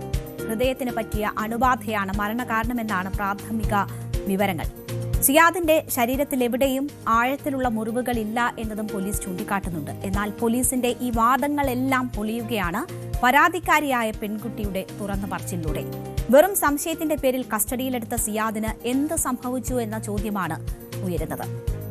സിയാദിന്റെ അയൽവാസിയിലും 7ാം ക്ലാസ് വിദ്യാർത്ഥികളുമായ 2 കുട്ടികളെ കഴിഞ്ഞ ജൂൺ 16 കാണാതായതോടെയാണ് സംഭവങ്ങളുടെ തുടക്കം. പോലീസ് അന്വേഷിക്കാനെത്തിയപ്പോൾ സിയാദിനെതിരെ ഒരു കുട്ടിയുടെ സഹോദരി മൊഴി നൽകി. ജൂൺ 16 രാത്രി ഭാര്യയുടെയും മക്കളുടെയും മുന്നിൽ വെച്ചാണ് സിയാദിനെ പോലീസ് കസ്റ്റഡിയിലെടുത്തത്. സിയാദിനെ വിട്ടുകിട്ടാൻ ഭാര്യയും മക്കളും ജൂൺ 17 പുലർച്ചെ വരെ പോലീസ് സ്റ്റേഷനിൽ കാത്തിരുന്നു. കാണാനില്ലെന്ന് കരുതിയ കുട്ടികൾ പിറ്റേന്ന് രാവിലെ മടങ്ങിയെത്തിയപ്പോഴാണ് സിയാദിനെ പോലീസ് വിട്ടയച്ചത്. തന്നെ പോലീസ് ക്രൂരമായി മർദ്ദിച്ചതായി ഭാര്യയോടും സുഹൃത്തിനോടും സിയാദ് പറഞ്ഞിരുന്നു. കുണ്ടറ കൊല്ലം റൂട്ടിലെ ബസിന്റെ ഡ്രൈവറായിരുന്നു സിയാദ്. പിന്നീട് ശാരീരിക അസ്വസ്ഥതകൾ ഉണ്ടായതിനെ തുടർന്ന് ഈ മാസം 2 സിയാദ് കുണ്ടറ താലൂക്ക് ആശുപത്രിയിൽ ചികിത്സ തേടി. രോഗം മൂർച്ഛിച്ചതോടെ തിരുവനന്തപുരം മെഡിക്കൽ കോളേജ് ആശുപത്രിയിലേക്ക് പോയി. ചികിത്സയിലിരിക്കെയാണ് സിയാദ് മരിച്ചത്. സിയാദിനെ പോലീസ് മർദ്ദിച്ചതായി ആരോപിക്കുന്ന ശബ്ദ സന്ദേശം കഴിഞ്ഞ ദിവസം പ്രചരിച്ചതോടെയാണ് കസ്റ്റഡി മരണം മർദ്ദനം മൂലമുള്ള മരണമെന്ന ആരോപണം ശക്തമായത്. സിയാദിന്റെ മകൾ ആരോപണ വിധേയനായ പോലീസുകാരനുമായി നടത്തിയ ഫോൺ സംഭാഷണത്തിന്റെ ഓഡിയോ ആണ് കഴിഞ്ഞ ദിവസം പുറത്തുവന്നത്. സിയാദിന് കടുത്ത ആരോഗ്യ പ്രശ്നങ്ങളുള്ള കാര്യം മുൻകൂട്ടി അറിയിച്ചിട്ടും പോലീസ് മൃഗീയമായി മർദ്ദിക്കുകയായിരുന്നുവെന്നായിരുന്നു ഈ സംഭാഷണത്തിൽ പറയുന്നത്. സിയാദിനെ കസ്റ്റഡിയിലെടുക്കാനെത്തിയ SI Atul Vasant, CPO S Sreejith എന്നിവർ ജീപ്പിൽ വെച്ച് മർദ്ദിച്ചു എന്നായിരുന്നു ഈ ശബ്ദ സന്ദേശം. ആരോപണം പോലീസ് നിഷേധിച്ചു. കസ്റ്റഡിയിലെടുത്ത് വിട്ടയച്ച് 38 ദിവസങ്ങൾക്ക് ശേഷമാണ് മരണം സംഭവിക്കുന്നത് എന്നതാണ് പോലീസ് ചൂണ്ടിക്കാട്ടിയത്. ആശുപത്രികളിലെ ചികിത്സയിലോ പോസ്റ്റ്മോർട്ടത്തിലോ മർദ്ദനമേറ്റതിന്റെ സൂചനകളില്ല എന്നും മഞ്ഞപ്പിത്തം മൂർച്ഛിച്ചതും ശ്വാസകോശത്തിൽ നീർക്കെട്ടുണ്ടായതുമാണ് മരണകാരണമെന്നും പോസ്റ്റ്മോർട്ടത്തിന്റെ പ്രാഥമിക റിപ്പോർട്ടിൽ ചൂണ്ടിക്കാട്ടി പോലീസ് വിശദീകരിച്ചു. പോലീസിന്റെ ഈ വാദങ്ങളെല്ലാം പൊളിയുകയാണ് പരാതിക്കാരിയായ പെൺകുട്ടിയുടെ വെളിപ്പെടുത്തലോടെ. മരിച്ച സിയാദിനെ പോലീസ് മർദ്ദിച്ചെന്ന് സ്ഥിരീകരിച്ചാണ് പരാതിക്കാരിയായ പെൺകുട്ടി രംഗത്ത് വന്നത്. കുണ്ടറ പോലീസ് സ്റ്റേഷനിലെ കോൺസ്റ്റബിൾ ശ്രീജിത്താണ് മർദ്ദിച്ചതെന്ന് ഈ പെൺകുട്ടി പറയുന്നു. ജീപ്പിൽ കയറ്റിയതിന് പിന്നാലെയായിരുന്നു മർദ്ദനമെന്നും സിയാദിനെ മർദ്ദിക്കുമ്പോൾ താനും ജീപ്പിലുണ്ടായിരുന്നു എന്നുമാണ് പരാതിക്കാരിയായ പെൺകുട്ടി പറയുന്നത്. പരാതിക്കാരിയായ പെൺകുട്ടി തന്നെ ഈ തുറന്നു പറച്ചിൽ നടത്തുമ്പോൾ അത് വളരെ ഗൗരവമുള്ളതാണ്. ആ പെൺകുട്ടി പറയുന്നത് കേൾക്കാം. കൈയുണ്ട്. എവിടെ അടിച്ചു ഞാൻ തിരിഞ്ഞു നോക്കിയില്ല. അടിക്കുന്ന ഞാൻ കണ്ടതാ. ഞാനും ശ്രീജി സാറും അതുൽ സാറും പിന്നെ ഒരു ഡ്രൈവറും. വേറെ ആരും ഇല്ല. 12 മണി. കൂട്ടിക്കൊണ്ട് പോകുന്ന ആരായിരുന്നു? പോലീസ് സ്റ്റേഷനിലുണ്ടായിരുന്നു. അല്ല, അവിടുന്ന് വണ്ടിക്കകത്ത് പോലീസുകാരൻ ആ സമയത്ത് വനിതാ പോലീസുകാരും കൂടെ വന്നിട്ടില്ല. ഇല്ല. ഓക്കെ. ഈ അതുൽ സാർ അവിടെ ഉണ്ടായിരുന്നു ആ സമയത്ത്? അതുൽ സാർ ആണോ വണ്ടി കയറാൻ പറയുന്നത്? ശ്രീജി സാറും കൂടിയാ പറഞ്ഞേ കേറ് എന്ന് പറഞ്ഞു. അങ്ങനെ ഞാൻ എന്റെ കയ്യിരുന്ന എല്ലാം അമ്മയുടെ കൊണ്ട് കൊടുത്തിട്ട് ഞാൻ വണ്ടി. അതുൽ സാർ യൂണിഫോമിലായിരുന്നു? അല്ല, കളറിലായിരുന്നു. ഇതിനകത്ത് യൂണിഫോം അല്ല, കളറായിരുന്നു. അതുൽ സാറ്. ശ്രീജി സാറ് യൂണിഫോമിലായിരുന്നു. ഓക്കെ. അപ്പൊ ഈ മർദ്ദിച്ചിട്ട് ശേഷം സ്റ്റേഷനിൽ കൊണ്ടുപോകുമ്പോഴെന്തായിരുന്നു സിയാദ് പറഞ്ഞത്? എന്തായിരുന്നു സിയാദ് പറയുന്നത്? അപ്പോഴും സിയാദ് പറയുന്നത് സിയാന് വയ്യാന്നൊരു കാര്യം സിയാദ് പറയുന്നുണ്ടായിരുന്നു. അതുപോലെ തന്നെ വേറൊന്നും അങ്ങനെ ഇടിക്കല്ലേ സാർ, അടിക്കുന്ന എന്തിനാണ് ആദ്യമേ ചോദിച്ചു സിയാദ്. അപ്പോഴേ സാറിങ്ങനെ പറഞ്ഞ കൊച്ചിനെ കാണുന്നില്ല, നിനക്ക് അവനെവിടെ പോയെന്നറിയെങ്കിൽ പറ, അങ്ങനെ ഓരോന്ന് ഇങ്ങനെ സാറ് ചോദിച്ചുകൊണ്ടിരുന്നിട്ട് അടിച്ചത്. അതുമല്ല അത് കഴിഞ്ഞിട്ട് പറയുന്നതെന്ന് പറഞ്ഞു കഴിഞ്ഞാൽ ഓരോ കാര്യം അവന്റെ പറ്റി അറിഞ്ഞ ഓരോ കാര്യങ്ങൾ സിയാന്റെ അടുത്ത് ചോദിച്ചുകൊണ്ടിരിക്കുക. എല്ലായിടത്തും ചോദിക്കുന്നുണ്ട്. പൊതുവെ അവനെ പറ്റി അറിയാവുന്ന എല്ലായിടത്തും ചോദിക്കുന്നുണ്ട്. അങ്ങനെ തന്നെ സിയാന്റെ അടുത്തും ചോദിച്ചത്. വിഷമം തോന്നി അതോ? എന്ന് വെച്ചാൽ എനിക്ക് അങ്ങനെ ഒരു സ്നേഹം ഉണ്ടായിരുന്നു. കാരണം ഞാൻ ഇവരോട് പോലും സിയാന്റെ പേരും പറഞ്ഞ് വഴക്കിട്ടിട്ടുണ്ട്. പക്ഷെ ഞാൻ സിയാനെ അടിക്കണമെന്ന് ഞാൻ ശ്രീസാറിന്റെ അടുത്ത് പറഞ്ഞിട്ടേ ഇല്ല. ശ്രീസാർ പറയുന്ന പറഞ്ഞാൽ ഞാൻ അച്ഛനെ അടിക്കരുത്, എന്റെ അച്ഛനെ അടിക്കരുത്, ശ്രീസാറിനെ അടിക്കണം, അല്ല സിയാനെ അടിക്കണമെന്ന് പറഞ്ഞാ പറയാം. പക്ഷെ ഞാൻ അങ്ങനെ പറഞ്ഞിട്ടില്ല. ഞാൻ അതുപോലെ അവിടെ ഒരു കംപ്ലൈന്റും കൊടുത്തിട്ടില്ല. ഈ സ്റ്റേഷൻ ചെല്ലുമ്പോൾ എന്തായിരുന്നു സംഭവിച്ചത് പിന്നീട്? ഇല്ല, സിയാനെ അവിടെ കയറ്റിയപ്പോഴും ഞങ്ങൾ ഇങ്ങ് പോരുന്നു. അപ്പോഴത്തേക്ക് അച്ഛനും ഇവരെല്ലാം അങ്ങോട്ട് ചെന്ന്. ഈ എസ് ഐയുടെ ഭാഗത്ത് നിന്ന് എന്തെങ്കിലും അതുൽ സാറിന്റെ ഭാഗത്ത് നിന്ന് എന്റെ മുമ്പിൽ വെച്ചൊന്നും ഉണ്ടായിട്ടില്ല. ഇല്ല. ഈ പരാതി ആർക്കായിരുന്നു അന്ന് കൊടുത്തത്? അതുലിനായിരുന്നോ അതോ ശ്രീജിത്തിന്റെ കയ്യിലാണോ പരാതി കൊടുത്തത്? അതുൽ സാറിന്റെ കയ്യിലായിരുന്നു പരാതി. ഇല്ല, ഞങ്ങൾ പോയ സമയത്തില്ലായിരുന്നു. ഞങ്ങൾ FIR എഴുതിക്കൊണ്ട സമയത്തായിരുന്നു സാർ വന്നത്. ഇവരെ ആരെങ്കിലും മുൻ പരിചയമുണ്ടോ? എനിക്ക് അതുൽ സാറിന് പറഞ്ഞിരുന്നു. പക്ഷേ പോലീസ് മർദ്ദിച്ചു, മർദ്ദിക്കുന്നത് താൻ കണ്ടു എന്നതാണ് പെൺകുട്ടി പറയുന്നത്. എന്തായാലും ഈ വിഷയത്തിൽ സിയാദിന്റെ കുടുംബത്തിന്റെ ആരോപണം ശരിവെക്കുന്ന തരത്തിൽ തന്നെയാണ് പരാതിക്കാരിയായ പെൺകുട്ടിയും കാര്യങ്ങൾ തുറന്നു പറയുന്നത്. എന്തായാലും ഈ ആരോപണത്തിൽ മർദ്ദനമുണ്ടായോ എന്ന് പരിശോധിക്കും എന്നതാണ് ആഭ്യന്തരമന്ത്രി രമേശ് ചെന്നിത്തല പറഞ്ഞത്. യുവാവിന്റെ മരണം ഹെപ്പറ്റൈറ്റിസ് മൂലമെന്നാണ് പോസ്റ്റ്മോർട്ടം റിപ്പോർട്ടിലുള്ളത്. വിഷയത്തിൽ DGPയോട് റിപ്പോർട്ട് ആവശ്യപ്പെട്ടു എന്ന് ആഭ്യന്തരമന്ത്രി പറയുന്നു. സിയാദിന്റെ കാര്യത്തിൽ കസ്റ്റഡി മർദ്ദനം ഉണ്ടായിട്ടുണ്ടോ എന്ന് പരിശോധിക്കുക കൂടി ചെയ്യും ഈ അന്വേഷണങ്ങളുടെ ഭാഗമായി എന്നതാണ് മന്ത്രി ഇപ്പോൾ ചൂണ്ടിക്കാട്ടുന്നത്. എന്തായാലും ഈ ആരോപണങ്ങളുടെ പശ്ചാത്തലത്തിൽ കേസന്വേഷണം ക്രൈംബ്രാഞ്ചിന് കൈമാറിയിട്ടുണ്ട്. ഇപ്പോൾ ഇക്കാര്യത്തിൽ വിശദമായ അന്വേഷണമാകും നടക്കുക എന്നാണ് കൊല്ലം റൂറൽ SP ഷാജി സുഗുണൻ പറഞ്ഞത്. പോലീസിന് വീഴ്ച സംഭവിച്ചോ എന്ന് അന്വേഷണത്തിലൂടെ മാത്രമേ വ്യക്തമാകൂ എന്ന് അദ്ദേഹം പറയുന്നു. പോലീസ് വാഹനത്തിനുള്ളിൽ മർദ്ദനമുണ്ടായോ എന്ന് പരിശോധിക്കുമെന്നും റൂറൽ SP പറഞ്ഞു. ഈ വാഹനത്തിലാണ് മർദ്ദിച്ചത് എന്നത് ഈ പരാതിക്കാരിയായ പെൺകുട്ടി പറയുന്നുണ്ട്. കസ്റ്റഡിയിലെടുത്ത് സ്റ്റേഷനിൽ കൊണ്ടുവന്നതിന് ശേഷം മർദ്ദനമുണ്ടായില്ല. സ്റ്റേഷനിലാണ് എങ്കിൽ CCTV ദൃശ്യങ്ങളിൽ അത് കാണുമായിരുന്നു. പക്ഷെ അവിടെയല്ല, വാഹനത്തിനുള്ളിൽ വെച്ചാണ് ഈ മർദ്ദനമുണ്ടായത് എന്നതാണ് കുടുംബം ആരോപിക്കുന്നത്. അതുതന്നെയാണ് ഈ പെൺകുട്ടിയും ശരിവെക്കുന്നത്. എന്തായാലും CCTV ദൃശ്യങ്ങളിൽ മർദ്ദനം നടന്നതായി കണ്ടെത്താനായിട്ടില്ല എന്ന് SP വ്യക്തമാക്കുകയും ചെയ്യുന്നുണ്ട്. സിയാദിന്റെ ശരീരത്തിൽ എവിടെയും ആഴത്തിലുള്ള മുറിവുകളില്ല. ഹൃദയത്തിന് പറ്റിയ അണുബാധയാണ് മരണകാരണമെന്നാണ് പ്രാഥമിക വിവരം എന്നതാണ് അദ്ദേഹം പറയുന്നത്. എന്തായാലും ഡോക്ടർ നൽകിയ വിവരങ്ങളാണ് തങ്ങൾ പറയുന്നതെന്നും കൂടുതൽ അന്വേഷണത്തിലൂടെ കാര്യങ്ങൾ പുറത്തുവരും എന്നതാണ് SP ഉൾപ്പെടെയുള്ളവർ ഇപ്പോൾ പറയുന്നത്. അതേസമയം സിയാദിന്റെ മരണം ഒരു രാഷ്ട്രീയ ആരോപണമായും മാറുന്നുണ്ട്. ലീഗിനെതിരെ അതിരൂക്ഷ വിമർശനവുമായിട്ടാണ് KT ജലീൽ രംഗത്ത് വന്നത്. അഭിനവ സമുദായ പ്രേമികൾ നിത്യനിദ്രയിലാണ്ടോ എന്ന ഒരു ചോദ്യത്തോടു കൂടിയാണ് അദ്ദേഹം ഈ വിഷയത്തിൽ പ്രതികരിച്ചിരിക്കുന്നത്. കുണ്ടറയിൽ ഒരു യുവാവിനെ കള്ളക്കേസിൽ പ്രതിയാക്കി പോലീസ് തല്ലിക്കൊന്നു.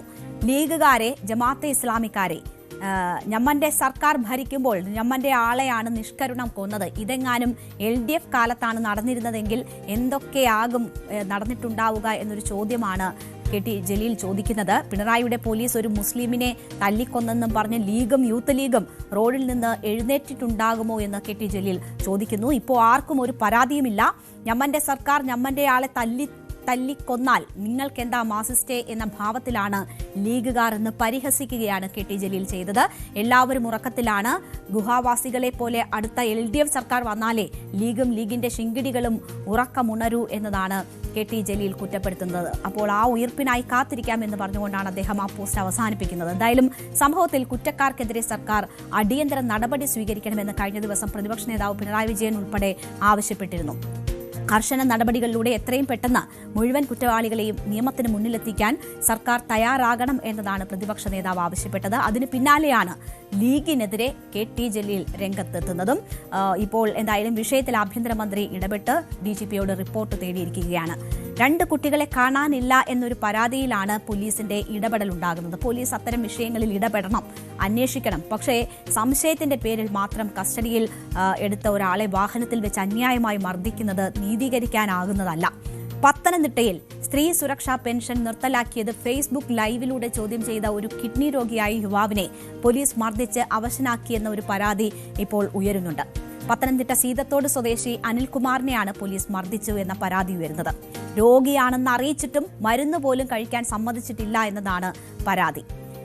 നമുക്കറിയാം, ഈ സർക്കാർ അധികാരത്തിലെത്തിയതിനു ശേഷം തൂഫാൻ ഉൾപ്പെടെ ജനപ്രിയ പരിപാടികളുമായി മുന്നോട്ടു പോകുന്നതായിരുന്നു ആഭ്യന്തര വകുപ്പ്. ആ ആഭ്യന്തര വകുപ്പിന് കളങ്കമാണ് ഇത്തരം പോലീസ് നടപടികൾ. എന്തായാലും വിശദമായ അന്വേഷണം നടക്കണം. കുറ്റക്കാർക്കെതിരെ കർശന നടപടി ഉണ്ടാവുകയും വേണം. നമുക്ക് അടുത്ത ഫോക്കസ് വാർത്തയിലേക്ക് പോകാം.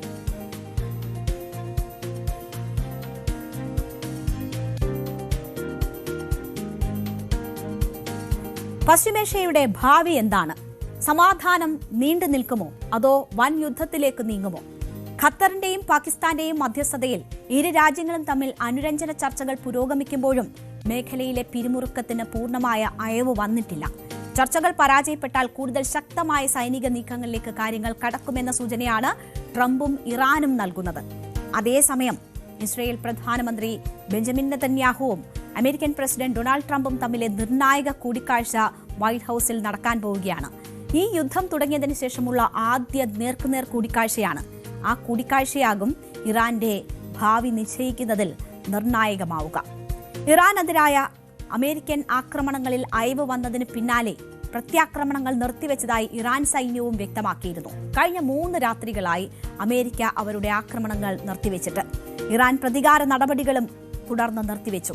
തങ്ങളുടെ തന്ത്രം അടിസ്ഥാനപരമായി പ്രത്യാക്രമണം മാത്രമായിരുന്നു എന്ന് പറഞ്ഞുകൊണ്ടാണ് ഇറാൻ പ്രത്യാക്രമണം നിർത്തിയത്. ഇറാൻ ചർച്ചകൾക്ക് ആഗ്രഹം പ്രകടിപ്പിച്ചു എന്നാണ് പതിവ് പോലെ അമേരിക്കൻ പ്രസിഡന്റ് ഡൊണാൾഡ് ട്രംപ് പറഞ്ഞത്. ഇറാനുമായി സൗഹൃദപരമായ ചർച്ചകൾ ഇപ്പോൾ നടക്കുകയാണെന്ന് ഡൊണാൾഡ് ട്രംപ് സ്ഥിരീകരിക്കുന്നു. ഇറാനുമായി ഇപ്പോൾ ചർച്ചകൾ നടക്കുന്നുണ്ട്. ചർച്ചകൾ നല്ല രീതിയിലാണ് മുന്നോട്ട് പോകുന്നതെന്ന് ട്രംപ് പറയുന്നു. നല്ല കാര്യങ്ങൾ സംഭവിക്കാൻ സാധ്യതയുണ്ട് എന്ന ഒരു പ്രതീക്ഷയും ട്രംപ് മുന്നോട്ട് വെക്കുന്നു. എന്നാൽ കൂടുതൽ നീണ്ടുനിൽക്കുന്ന ചർച്ചകൾക്ക് തങ്ങൾ തയ്യാറല്ലെന്ന സൂചനയും ട്രംപ് നൽകുന്നുണ്ട്. ചർച്ചകൾ പരാജയപ്പെടുകയാണെങ്കിൽ സൈനിക നടപടികളിലേക്ക് വീണ്ടും കടക്കുമെന്നും മിഷിഗണിൽ നടന്ന പരിപാടിയിൽ സംസാരിക്കവേ ട്രംപ് മുന്നറിയിപ്പ് നൽകുകയാണ്. അതായത് ഈ ചർച്ചകൾ വളരെ വേഗത്തിൽ പൂർത്തിയാക്കണം, അല്ലെങ്കിൽ വലിയ ശക്തമായ ആക്രമണത്തിന് ഒരുങ്ങുക എന്ന ഒരു മുന്നറിയിപ്പാണ് ഇറാന് ട്രംപ് നൽകുന്നത്. അതേസമയം ഇറാന്റെ വിശദീകരണം മറിച്ചാണ്. അമേരിക്ക പ്രതിസന്ധിയിലാണെന്നും സൈനിക യുദ്ധത്തിൽ നിന്ന് പുറത്തുകടക്കാനുള്ള വഴി കാണാതെ അമേരിക്ക പാടുപെടുകയാണ് എന്നുമാണ് ഇറാന്റെ നിലപാട്. തങ്ങൾ ചർച്ചകൾക്ക് യാചിച്ചിട്ടില്ല എന്നും സമാധാന ചർച്ചകൾ സംബന്ധിച്ച് പ്രചരിക്കുന്ന വാർത്തകൾ അമേരിക്കയുടെ വ്യാജ അവകാശവാദമാണ് എന്നുമാണ് ഇറാൻ വിദേശകാര്യ മന്ത്രാലയം ഇതിനോട് പ്രതികരിച്ചത്. 5 മാസത്തെ യുദ്ധം അമേരിക്കയെ ശരിക്കും വെട്ടിലാക്കിയെന്നാണ് ഇറാൻ വൃത്തങ്ങൾ വ്യക്തമാക്കുന്നത്. പശ്ചിമേഷ്യയിലെ US സേനയുടെ പക്കലുള്ള പ്രതിരോധ മിസൈലുകളുടെയും പാട്രിയറ്റ് മിസൈലുകളുടെയും ശേഖരം ഗണ്യമായി കുറയുന്നുവെന്ന പെന്റഗണിന്റെയും ഉന്നത സൈനിക ഉപദേശകരുടെയും മുന്നറിയിപ്പിനെ തുടർന്നാണ് ട്രംപ് ആക്രമണം നിർത്തിവെച്ചതെന്ന റിപ്പോർട്ട് കഴിഞ്ഞ ദിവസം പുറത്തു വന്നിരുന്നു. ഇറാനിലെ സൈനിക ഊർജ്ജ ആണവ കേന്ദ്രങ്ങളെ ലക്ഷ്യമിട്ട് വൻ വ്യോമാക്രമണങ്ങൾ നടത്താൻ ട്രംപ് ആലോചിച്ചിരുന്നു. എന്നാൽ ഇപ്പോഴത്തെ ഈ സാഹചര്യത്തിൽ പോരാട്ടം മേഖലയിലെ അമേരിക്കൻ സൈനിക താവളങ്ങളെ പ്രതിരോധമില്ലാത്ത അവസ്ഥയിലാക്കുമെന്നും ആഗോള സാമ്പത്തിക രംഗത്തെയും ഊർജ്ജ പ്രതിസന്ധിയെയും കൂടുതൽ സങ്കീർണമാക്കുമെന്നും സൈനിക ഉദ്യോഗസ്ഥർ ട്രംപിന് മുന്നറിയിപ്പ് നൽകി. അതുകൊണ്ട് ട്രംപ് പിൻവാങ്ങി എന്നതാണ് റിപ്പോർട്ട്. എന്നാൽ ഈ പുറത്തുവന്ന റിപ്പോർട്ടുകളെല്ലാം ട്രംപ് തള്ളുകയാണ്.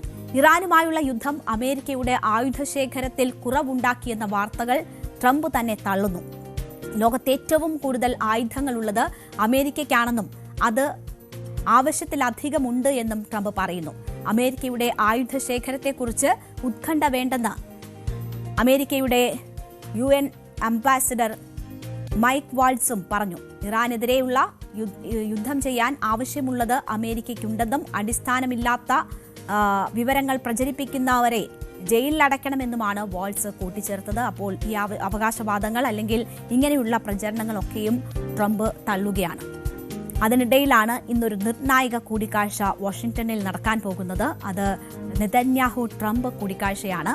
ഇറാനെതിരെ ഫെബ്രുവരി 28-ന് ഇസ്രയേൽ അമേരിക്ക സംയുക്ത ആക്രമണം ആരംഭിച്ചതിന് ശേഷം ആദ്യമായാണ് ഇരു രാഷ്ട്രത്തലവന്മാരും കൂടിക്കാഴ്ച നടത്തുന്നത്. ഇരു നേതാക്കളും ആഭ്യന്തര തലത്തിൽ കടുത്ത സമ്മർദ്ദം നേരിടുന്ന സമയത്താണ് ഈ കൂടിക്കാഴ്ച നടക്കുന്നത് എന്ന ഒരു പ്രത്യേകത കൂടിയുണ്ട്. ഇറാൻ, ഗാസ, ലെബനൻ എന്നിവയായിരിക്കും ഈ കൂടിക്കാഴ്ചയിലെ പ്രധാന ചർച്ചാ വിഷയങ്ങൾ. ഇറാന്റെ ആണവ പദ്ധതി സംബന്ധിച്ച വിവരങ്ങൾ ഇസ്രയേലിന്റെ രഹസ്യാന്വേഷണ വിഭാഗം കണ്ടെത്തിയിട്ടുണ്ട് എന്ന് അറിയുന്നു. ഈ വിവരങ്ങൾ നെതന്യാഹു ട്രംപുമായി പങ്കുവെക്കുമെന്ന് റിപ്പോർട്ടുകളുണ്ട്. ഇറാന്റെ പ്രത്യാക്രമണങ്ങൾ അമേരിക്കയുടെ സമ്പദ് വ്യവസ്ഥയെ ബാധിച്ചതിനാൽ നവംബറിൽ നടക്കാനിരിക്കുന്ന ഇടക്കാല തെരഞ്ഞെടുപ്പിന് മുൻപ് യുദ്ധം അവസാനിപ്പിക്കാൻ ട്രംപിന് മേൽ സമ്മർദ്ദമുണ്ട്. ചുരുക്കത്തിൽ അമേരിക്കയുമായി ചേർന്ന് ഇറാനെ ആക്രമിച്ച ശേഷം US ഇറാൻ യുദ്ധമാക്കി അതിനെ മാറ്റിയത് ഇസ്രയേലിന്റെ യുദ്ധതന്ത്രമാണ്. ഹോർമുസ് കടലിടുക്ക് പിടിച്ചെടുക്കുക എന്ന അമേരിക്കയുടെ എക്കാലത്തെയും വലിയ ലക്ഷ്യവും പശ്ചിമേഷ്യയെ യുദ്ധക്കളമാക്കുന്നതിന് പിന്നിൽ പ്രവർത്തിച്ചിട്ടുണ്ട്. വൈറ്റ് ഹൌസ് കൂടിക്കാഴ്ചയിൽ പ്രധാനമായും ചർച്ചയാകാൻ സാധ്യതയുള്ള വിഷയങ്ങൾ ഇറാനുമായി ബന്ധപ്പെട്ട സുരക്ഷാ സാഹചര്യം, അമേരിക്കയുടെ പിന്തുണയോടെ കഴിഞ്ഞ മാസം ഒപ്പുവെച്ച ഇസ്രയേൽ ലെബനൻ കരാറിന്റെ നടപ്പാക്കൽ, ഗാസയുടെ പുനർനിർമ്മാണവും മനുഷ്യാവകാശ പ്രതിസന്ധിയും, പശ്ചിമേഷ്യയിൽ സമാധാന ശ്രമങ്ങൾ വിപുലീകരിക്കുന്നതും, അബ്രഹാം അക്കോർഡിന്റെ വ്യാപനവും, ഇസ്രയേൽ ലെബനുമായി ഒപ്പുവെച്ച കരാറിനെക്കുറിച്ചുമൊക്കെ ഉള്ള ചർച്ചകളായിരിക്കും പ്രധാനമായും ഇരു രാഷ്ട്രത്തലവന്മാരും തമ്മിൽ നടക്കുന്നത് എന്നതാണ് മനസ്സിലാക്കുന്നത്. കഴിഞ്ഞ ഫെബ്രുവരിയിലാണ് ഇറാനിൽ ഭരണമാറ്റം ലക്ഷ്യമിട്ടെന്ന വ്യാജേന അമേരിക്കയും ഇസ്രയേലും സംയുക്തമായി കടന്നാക്രമണം നടത്തിയത്. ഇതോടെ അയൽ രാജ്യങ്ങളിലെ US സൈനിക താവളങ്ങൾക്ക് നേരെ ഇറാൻ പ്രത്യാക്രമണം നടത്തി. സഖ്യകക്ഷികളായ ഗൾഫ് രാജ്യങ്ങളെ സംരക്ഷിക്കേണ്ട ഉത്തരവാദിത്വവും ഹോർമുസ് കടലിടുക്ക് ഇറാൻ അടച്ചിട്ടതും അമേരിക്കൻ സമ്പദ് വ്യവസ്ഥയെ തന്നെ സാരമായി ബാധിച്ചിരിക്കുകയാണ്. നെതന്യാഹു വീണ്ടും തെരഞ്ഞെടുപ്പിനെ നേരിടാൻ ഒരുങ്ങുകയാണ് ഇസ്രയേലിൽ. അതിനിടെയാണ് ട്രംപുമായുള്ള ബന്ധം വഷളാകുന്ന സൂചനകൾ ഈ യുദ്ധത്തിനിടയിൽ തന്നെ ഉയർന്നത്. ട്രംപ് പരസ്യമായി നെതന്യാഹുവിനെതിരെ രംഗത്ത് വരികയും ഒക്കെ ചെയ്തത്. അപ്പോൾ ഇതൊക്കെയും ഈ യുദ്ധത്തിന്റെ കാലയളവിൽ നടന്നതാണ്. ഇരു രാഷ്ട്രത്തലവന്മാരും വലിയ രീതിയിൽ അകന്നു എന്ന തരത്തിലൊക്കെയുള്ള റിപ്പോർട്ടുകളും പുറത്തു വന്നിരുന്നു. പശ്ചിമേഷ്യയിൽ തുടരുന്ന യുദ്ധം സമ്പദ് വ്യവസ്ഥയെ ദോഷകരമായി ബാധിക്കുന്ന സാഹചര്യത്തിലാണ് ട്രംപ് നവംബറിൽ ഇടക്കാല തെരഞ്ഞെടുപ്പിനെ നേരിടാൻ പോകുന്നത്. രണ്ടു പേരുടെ ഭാവിക്കും ഉതകുന്ന തീരുമാനങ്ങളാണ് അതുകൊണ്ട് തന്നെ ഈ ചർച്ചയിൽ ഉണ്ടാകും എന്ന് പ്രതീക്ഷിക്കുന്നത്. US-ലേക്ക് തിരിക്കുന്നതിന് തൊട്ടു മുമ്പ് ട്രംപുമായുള്ള ചർച്ചകളിൽ ഇറാൻ ഉയർത്തുന്ന ഭീഷണികൾ നേരിടുന്നതിനായിരിക്കും താൻ മുൻഗണന നൽകുകയെന്ന് നെതന്യാഹു വ്യക്തമാക്കിയിരുന്നു. പശ്ചിമേഷ്യയിൽ സംഘർഷാന്തരീക്ഷം നിലനിൽക്കുന്ന സാഹചര്യത്തിലാണ് ഈ നിർണായക സന്ദർശനം. ട്രംപ് വീണ്ടും അധികാരമേറ്റ ശേഷം ഇരു നേതാക്കളും തമ്മിൽ നടക്കുന്ന 8ാമത്തെ നേരിട്ടുള്ള കൂടിക്കാഴ്ചയുമാണ് ഈ നടക്കാൻ പോകുന്നത്. ഈ സാഹചര്യത്തിൽ രണ്ടുപേരും അവിടെ രണ്ട് തെരഞ്ഞെടുപ്പുകളെ നേരിടുന്ന സാഹചര്യം കൂടിയുണ്ട്. യുദ്ധം വലിയ രീതിയിലുള്ള പ്രതിസന്ധി സൃഷ്ടിക്കുകയും ലോകരാഷ്ട്രങ്ങളുടെ വലിയ എതിർപ്പിന് വഴിവെക്കുകയും ഒക്കെ ചെയ്ത സാഹചര്യത്തിൽ നടക്കുന്ന കൂടിക്കാഴ്ചയാണ്. എന്തായാലും നവംബറിലെ ഇടക്കാല തെരഞ്ഞെടുപ്പിൽ സാമ്പത്തിക പ്രതിസന്ധിയും യുദ്ധവിരുദ്ധ വികാരവും തിരിച്ചടിയാകുമോ എന്ന ഭയം ട്രംപിനുണ്ട്. അതുകൊണ്ട് തന്നെ നെതന്യാഹുവുമായുള്ള ട്രംപിന്റെ കൂടിക്കാഴ്ച ഏറെ നിർണായകമാണ്. യുദ്ധം തുടരണമെന്ന അഭിപ്രായവുമായി എത്തുന്ന നെതന്യാഹുവും യുദ്ധക്കൊതി അടങ്ങാത്ത ട്രംപും തമ്മിലുള്ള കൂടിക്കാഴ്ചയിലേക്ക് ഉറ്റുനോക്കുകയാണ് ലോകരാഷ്ട്രങ്ങൾ. ട്രംപ് നെതന്യാഹു കൂടിക്കാഴ്ച പശ്ചിമേഷ്യയിലെ സുരക്ഷാ സമവാക്യങ്ങളിലും ഇറാനെതിരായ അമേരിക്ക ഇസ്രയേൽ തന്ത്രങ്ങളിലും ഗാസയുടെയും ലെബനന്റെയും ഭാവി രാഷ്ട്രീയ സാഹചര്യങ്ങളിലും നിർണായക സ്വാധീനം ചെലുത്തുമോ എന്നതാണ് എല്ലാവരും ഉറ്റുനോക്കുന്നത്.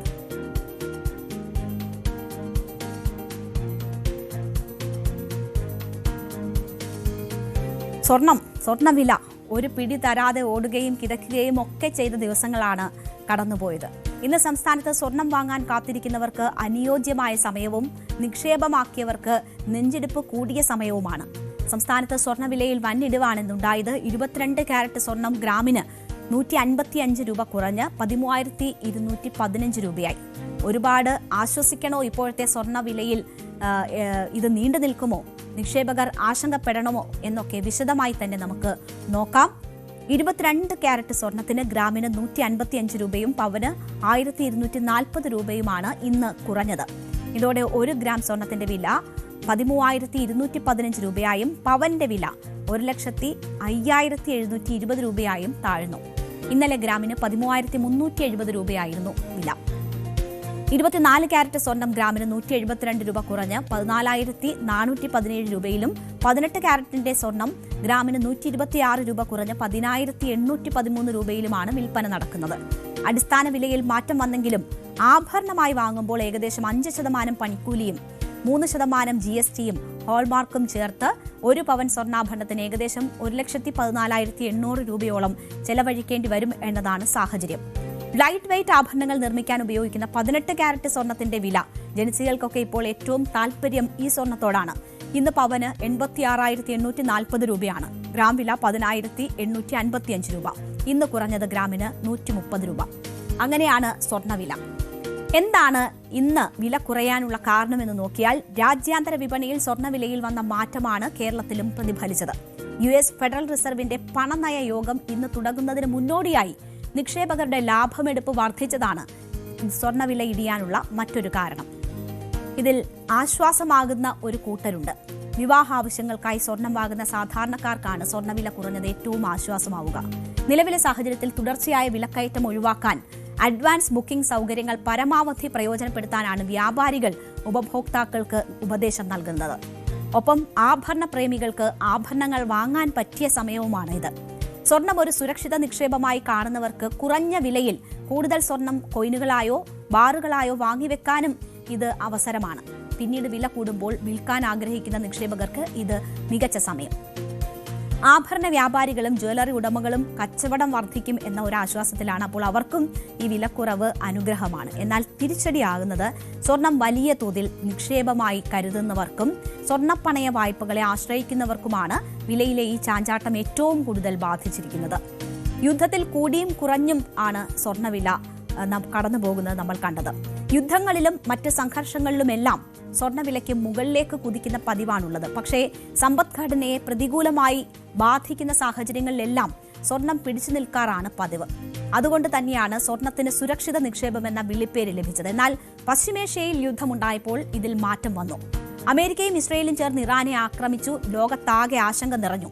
സ്വാഭാവികമായും ഈ ഒരു ഘട്ടത്തിൽ ഓഹരി വിപണികൾ തളരുകയും സ്വർണം കുതിക്കുകയുമായിരുന്നു ചെയ്യേണ്ടത്. എന്നാൽ പശ്ചിമേഷ്യയിലെ യുദ്ധത്തിൽ അങ്ങനെയല്ല സംഭവിച്ചത്. യുദ്ധം ആഗോള ഓഹരി വിപണികളെ ഉലച്ചപ്പോൾ സ്വർണ്ണവിലയിലും വലിയ ഇടിവ് തന്നെയുണ്ടായി. സാധാരണഗതിയിൽ യുദ്ധമുണ്ടാകുമ്പോൾ നിക്ഷേപകർ ഓഹരികൾ വിറ്റ് സ്വർണത്തിലേക്ക് നിക്ഷേപം മാറ്റാറാണ് പതിവ്. ഇതോടെയാണ് സ്വർണത്തിന് വില കൂടുന്നതും ഓഹരികൾക്ക് വില കുറയുന്നതും. എന്നാൽ പശ്ചിമേഷ്യയിലെ യുദ്ധത്തിൽ വളരെ പ്രധാനപ്പെട്ട മറ്റൊരു ഘടകം ഉണ്ടായിരുന്നു. അത് അസംസ്കൃത എണ്ണ അഥവാ ക്രൂഡ് ഓയിലായിരുന്നു. ഇറാൻ ഹോർമുസ് അടച്ചതോടെ ലോകവ്യാപകമായി ഊർജ്ജ പ്രതിസന്ധി ഉണ്ടായി. അസംസ്കൃത എണ്ണയ്ക്ക് ഡിമാൻഡ് കൂടിയതോടെ വില ഉയരാനും തുടങ്ങി. എണ്ണ വ്യാപാരം നടക്കുന്നത് US ഡോളറിലാണ്. ഇതോടെ നിക്ഷേപകർ US ഡോളറിലേക്കും ട്രഷറി ബോണ്ടുകളിലേക്കും തിരിഞ്ഞു. ഇതിന്റെ ഫലമായി സ്വർണ്ണവിലയിൽ വലിയ ഇടിവുണ്ടായി. യുദ്ധം തുടങ്ങിയ ഫെബ്രുവരി 28-ന് 1,20,800 രൂപയായിരുന്നു 1 പവൻ സ്വർണത്തിന്റെ വില. യുദ്ധം രൂക്ഷമായ സമയത്ത് വൻ ഇടിവാണുണ്ടായത്. മാർച്ച് 23-ന് 1 പവൻ സ്വർണത്തിന്റെ വില 1,00,000 രൂപയ്ക്ക് താഴേക്ക് വീണു. എന്നാൽ ഇപ്പോൾ യുദ്ധത്തിൽ താൽക്കാലികമായി ഒരു നിർത്തിവെക്കൽ സംഭവിച്ചപ്പോൾ എണ്ണവില കുറഞ്ഞിട്ടും സ്വർണ്ണവില കൂടാത്തതിന് കാരണം വിപണിയിലുണ്ടായ പെട്ടെന്നുള്ള ലാഭമെടുപ്പും ഡോളറിന്റെ മുന്നേറ്റവുമാണ്. എന്നാൽ വിദഗ്ധർ പറയുന്നത് സ്വർണം എന്നും സുരക്ഷിതം തന്നെയാണ് എന്നതാണ്. സ്വർണ്ണവിലയിലുണ്ടായ താൽക്കാലിക ആശ്വാസം നിക്ഷേപകരിൽ ആശങ്കയുണർത്തുന്നുണ്ടെങ്കിലും അത് വലിയ ആശങ്കയ്ക്ക് വഴിവെക്കില്ല എന്നതാണ് വിദഗ്ധർ ചൂണ്ടിക്കാട്ടുന്നത്. ജനുവരിയിലെ സർവ്വകാല റെക്കോർഡിൽ നിന്ന് വലിയ ഇടിവുണ്ടായെങ്കിലും കഴിഞ്ഞ ഏതാനും ആഴ്ചകളായി സ്വർണ്ണവില വലിയ തകർച്ചയിലേക്ക് പോകാതെ ഒരു നിശ്ചിത പരിധിയിൽ തുടരുകയാണ്.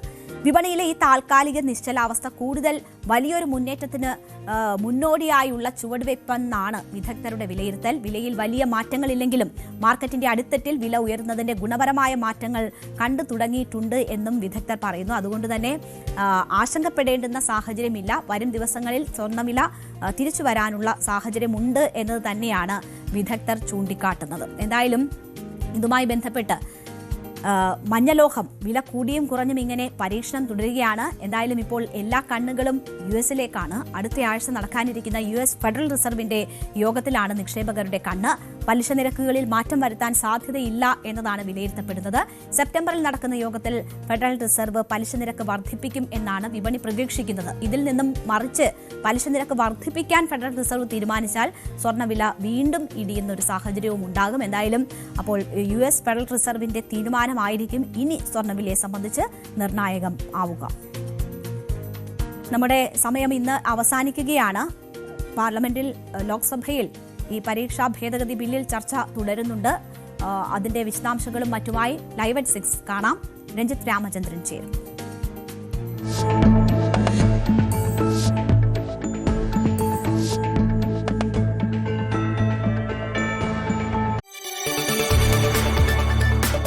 കൂടുതൽ വാർത്തകൾക്ക് news 18 Keralam YouTube channel subscribe ചെയ്യുക.